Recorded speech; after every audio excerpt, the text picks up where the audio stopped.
Praise the Lord. आप सभी को जय मसीह की। आज हमारे बाइबल मनन का विषय है परमेश्वर के अधीन हो जाओ। याकूब की पत्री 4:7 में कहा गया है कि परमेश्वर के अधीन हो जाओ और शैतान का सामना करो तो वो तुम्हारे पास से भाग निकलेगा। यदि हम मसीह के हो गए हैं तो हम मसीह के लिए अलग किए गए हैं, और जब हम इस संसार के सदृश न होते हुए पवित्र आत्मा की अगुवाई में हमारे मन को मसीह में हरदम नया करते जाते हैं और मसीह की बातों को मानते हुए चलते हैं, तो ही हम परमेश्वर के अधीनता में चल सकते हैं। क्योंकि हमने मसीह यीशु का बपतिस्मा लिया है, जो केवल पानी में डुबकी लगाकर शरीर का मैल धोना नहीं, वरन उसके साथ ही हमने मसीह में मृत्यु का बपतिस्मा लिया है। यह बपतिस्मा पाने से हम उसके साथ गाड़े गए हैं, ताकि जैसे मसीह यीशु पिता की महिमा के द्वारा मरे हुए में से जिलाया गया, वैसे ही हम भी नए जीवन की सी चाल चले। मसीह यीशु ने हमारे पापों के बदले अपना ही शरीर, जिस निर्दोष शरीर ने पापमय शरीर न होते हुए भी हमारे सारे पापों का बोझ उठा लिया था, और इस तरह पापमय शरीर की समानता में उस शरीर को क्रूस पर चढ़ाया था और उस शरीर में पाप पर दंड की आज्ञा दी, ताकि जो मसीह पर विश्वास करे वे पाप की और मृत्यु की व्यवस्था से आज़ाद हो जाए।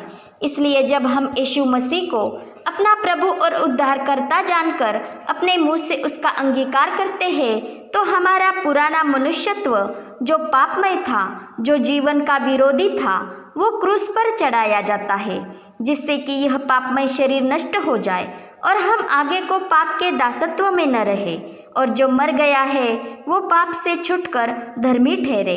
परंतु जब हम शरीर की वासनाओं के अधीन होने लगते हैं, तो पाप इस मरणहार शरीर में पुनः राज्य करने लगता है। इसलिए हमें अपने आप को पाप के लिए मरा हुआ परंतु परमेश्वर के लिए मसीह यीशु में जीवित समझना है। और यदि हम मसीह में जीवित हैं, तो हमें अब अपने शरीर की लालसाओं को तृप्त करते हुए नहीं, वरन उसके लिए जीना है जो हमारे लिए मरा और फिर जी उठा है। क्योंकि मसीह यीशु ने परमेश्वर के स्वरूप में होकर भी मनुष्य रूप को धारण किया, और जो ताड़ना हम पर आने वाली थी उसे खुद सहकर हमारे पापों के बदले अपने देह का एक ही बार का बलिदान करके क्रूस पर चढ़ाया था, और संपूर्ण आज्ञा पालन करके अपना आत्मा पिता को सौंप दिया था। इसलिए अब हमें भी पवित्र आत्मा की प्रेरणा से उसके अगुवाई में प्रभु की मर्जी पर ही चलना है। परमेश्वर की मर्जी यह भी है कि हम अपने आप को व्यभिचार से अलिप्त करके रखें। प्रभु की मर्जी के खिलाफ जाकर उसकी आज्ञाओं का विरोध करके संसार की रीतियों पर चलना भी व्यभिचार ही है, क्योंकि संसार की लालसा परमेश्वर से नहीं। इसलिए जो इन लालसाओं का पीछा करता है वो आप ही अपने आप को परमेश्वर का बैरी बनाता है। इस कारण वो परमेश्वर को नहीं जान पाता और न ही उसकी मर्जी को, उसकी वाणी को समझ पाता है, और वो परमेश्वर के आज्ञाओं का उल्लंघन करता है। परमेश्वर ऐसे लोगों को पहले से ही आगाह करते आया है। यिर्मयाह नबी के द्वारा उसने कहा था, मेरे वचन को सुनकर उसे मानो, तब मैं तुम्हारा परमेश्वर हूँगा और तुम मेरी प्रजा ठहरोगे, और जिस मार्ग की मैं तुम्हें आज्ञा देता हूँ उसी में चलो, तब तुम्हारा भला होगा। जो मार्ग हमारा प्रभु यीशु मसीह है, जो मार्ग परमेश्वर ने हमारे लिए ठहराया है, क्योंकि उसी में हमारा उद्धार है। इसलिए प्रभु यीशु ने कहा, तुम मुझ में बने रहो और मैं तुम में।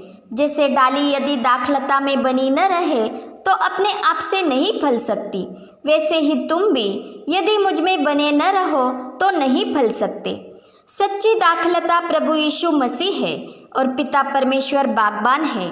जैसे बागबान दाखलता की डालियों की देखभाल करता है, उनका ख्याल रखता है, जो डाली उस दाखलता में होकर भी नहीं फलती उसे वो काट डालता है, और जो फलती है उसे वो छांटता है ताकि और फले।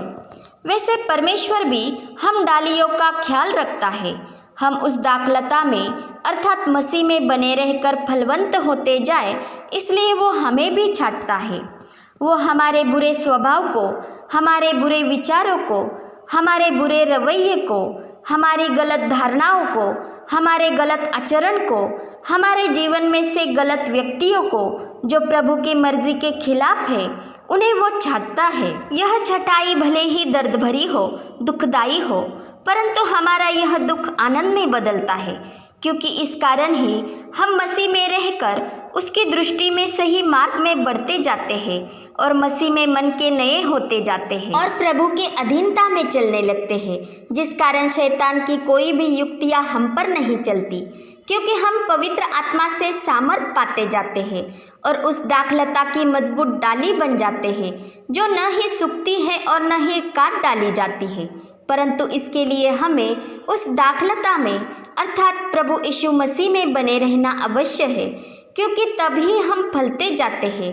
उससे अलग होकर हम नहीं फल सकते और मसीह में बने रहने के लिए उसके वचन हम में बने रहना अवश्य है तथा हमें संसार के अनुसार नहीं परंतु मसीह के वचनों पर चलना अवश्य है, क्योंकि संसार से मित्रता करना परमेश्वर से बैर है। इसका अर्थ यह भी नहीं है कि हमें संसार के लोगों से नफरत करना है, क्योंकि हम जानते हैं कि परमेश्वर अखिल मानव जाति का प्रभु है।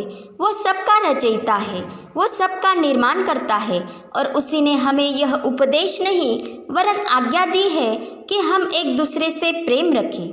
प्रभु यीशु ने कहा है कि मैं तुम्हें एक नई आज्ञा देता हूँ कि एक दूसरे से प्रेम रखो।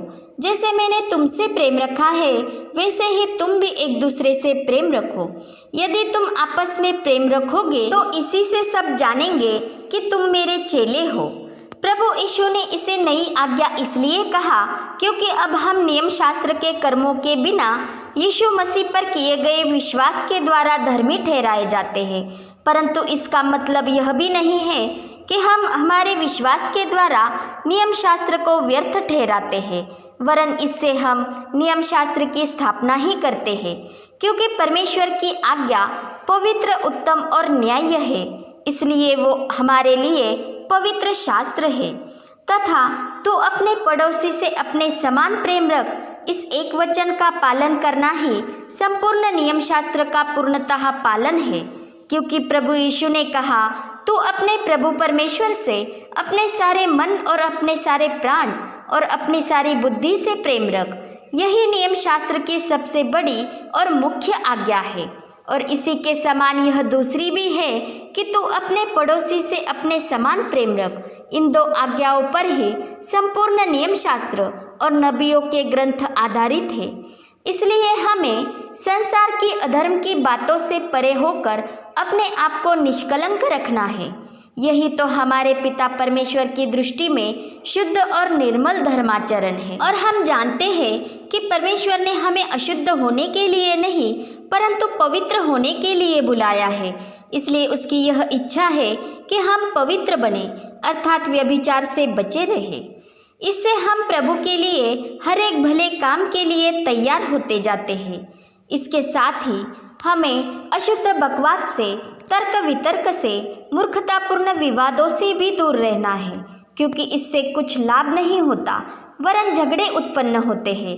2 तिमोथी 2:24 में कहा गया है कि प्रभु के दास को झगड़ालू नहीं होना चाहिए, इससे सुनने वाले भटक जाते हैं और झूठी शिक्षा उनके विश्वास को उलट पुलट कर देती है।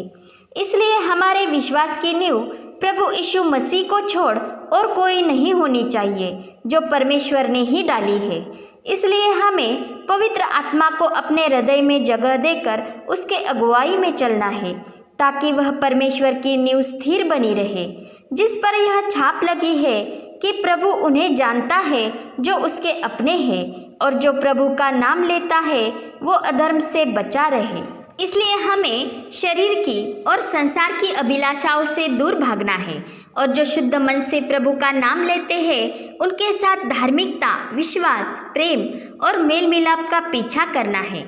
जैसे कि धन की सेवा करने वाला मनुष्य परमेश्वर का सच्चा सेवक नहीं बन पाता, वैसे ही हम संसार में की नाशमान वस्तुओं से प्रेम रखते हुए परमेश्वर से प्रेम नहीं रख पाते, क्योंकि जो कुछ संसार में है अर्थात शरीर की वासना, आँखों की लालसा और जीविका का घमंड, यह पिता की ओर से नहीं परंतु संसार की ओर से है, और जो कोई इससे प्रेम रखता है उसमें पिता का प्रेम नहीं। इसलिए ऐसा व्यक्ति प्रभु की अधीनता में नहीं चल पाता और न ही वो शैतान के प्रलोभनों को समझ पाता है।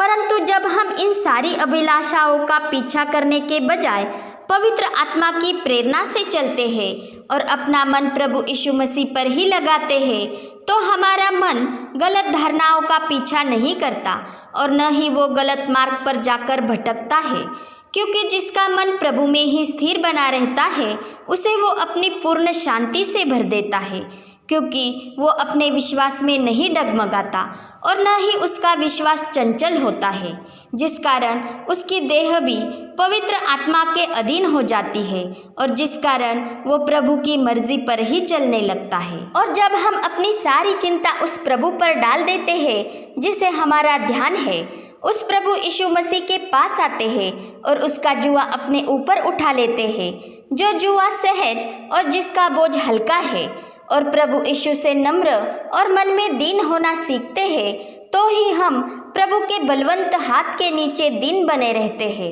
अर्थात हम प्रभु की अधीनता में चल सकते हैं और अपने मन में विश्राम पाते हैं। और तब ही प्रभु हमें ऊंचा उठाएगा, क्योंकि परमेश्वर अभिमानियों का विरोध करता है परंतु वो दीनों पर अनुग्रह करता है, क्योंकि वचन कहता है, धन्य है वे जो आत्मा में दीन है, क्योंकि स्वर्ग का राज्य उन्हीं का है। पिता परमेश्वर का प्रेम, प्रभु यीशु मसीह का अनुग्रह और पवित्र आत्मा की सहभागिता हम सभी पर बनी रहे। आमीन।